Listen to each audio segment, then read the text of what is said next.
Sa kalakhang walang hanggang karunungan. Ang daigdig ay nilikha, ganday wala ring hangganan.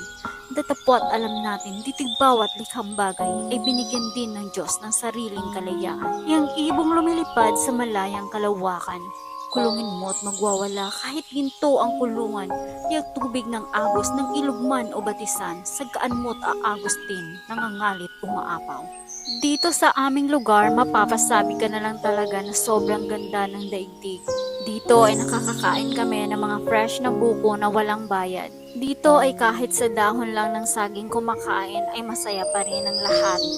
Masaya at busog. Dito ay nakakakuha kami at nakakakain ng mga fresh na tilapia na galing sa fish pond. Dito sa aming lugar ay meron ding malawak na ilog na kung saan pwede kang maligo, maglaro, nang walang iniisip na anumang problema. Napakalamig ng tubig at wala ka talaga makikitang anumang basura rito.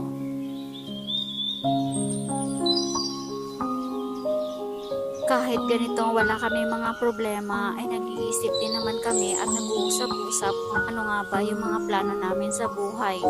Nagpaplano ng walang halong pressure. Kung makikita nyo yung mga bata dito ay masaya na sa ganitong sitwasyon. Mas na-enjoy nilang maglaro dito kaysa magpalibot-libot lang sa mall or kumain sa mga fast food.